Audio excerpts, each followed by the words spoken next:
Oh, hey everybody. I just got something pretty cool in the mail.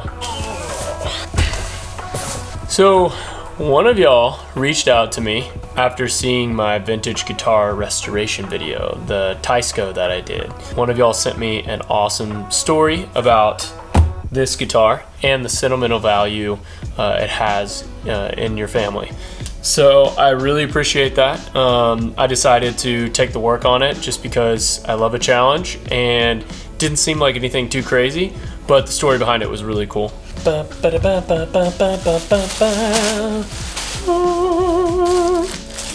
they went to town on it. I love it, I love it. Packing it so nice and neatly. So this is a Teisco Del Rey, otherwise known as a Tulip guitar, due to its very distinct body shape. Few things this guitar needs, even just looking at it, but it needs a new nut. This one doesn't even really fit. It's got a 0 fret, which is cool. So the nut doesn't actually act as a nut. It's more of a placeholder. The 0 fret is pretty much the nut. 0 fret's gonna be a bit higher than the actual frets because it is acting as a nut, so to speak. The tuning keys definitely need to be refurbished, which I can do. They're kind of rusty and grimy. They still feel pretty good.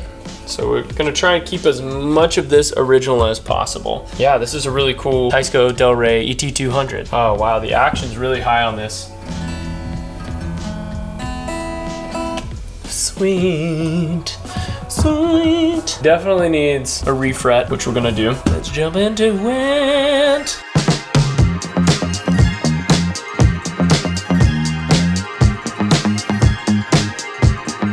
All right, one little note that I think is super helpful. It's always really helpful to have some sort of magnetic tray for all your small parts. You just put whatever metal pieces in there and they stick because it's a magnet, and you can get them for like $2 at Harbor Freight. So I highly recommend it. They come in all different sizes.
So what I just did is basically I pulled out all the frets.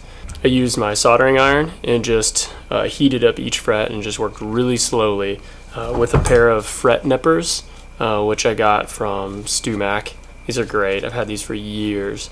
Highly recommend them. You can get them other places too though. They're probably less expensive. So I just started on one end, got the corner up, and then just slowly used the ends of these to get underneath it and just pry it up as I was heating things up. The reason I was heating it up with my soldering iron is it enabled me to get the frets out with any chip out. Then after I got all the frets out, I hit it with some 220, some 800 to 1000, and then some 2800 to 3500, just to get a nice shine on it, as you can see. Then after that, I wiped the fretboard down with some naphtha and a cloth just to get off any of the extra dust and grime and make sure everything was looking good. Would highly recommend using maybe like lighter fluid or naphtha on the fretboard, because it's, for one, it's good for cleaning, and two, it evaporates really quickly. So it's not going to make the wood grain like pop. I'm going to keep the 0 fret in there for now. It's a little bit higher than the frets I'm putting in, and the 0 fret is still in great shape. It acts pretty much as a nut, so no reason to take it out since it's in good shape.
taking the old nut, which is just a plastic junky old piece that's broken and isn't doing much, and I'm replacing it with a bleached bone nut blank. I'm using the old nut just as a reference to shape the new one. So I marked out my string points, and now I'm going to start filing. I'm going to file all the grooves out and get everything really nice.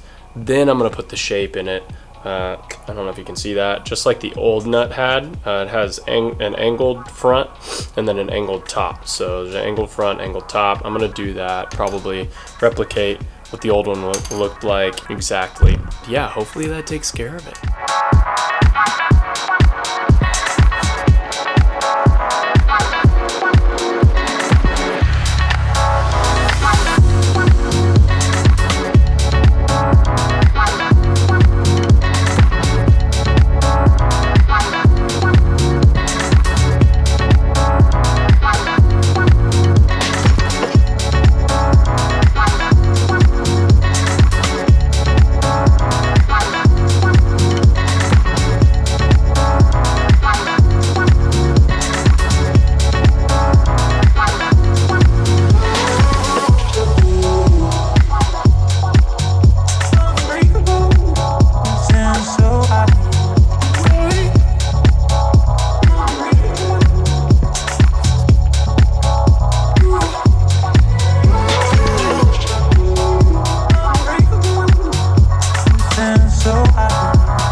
Alright, and that, my friends, is a wrap on this guitar.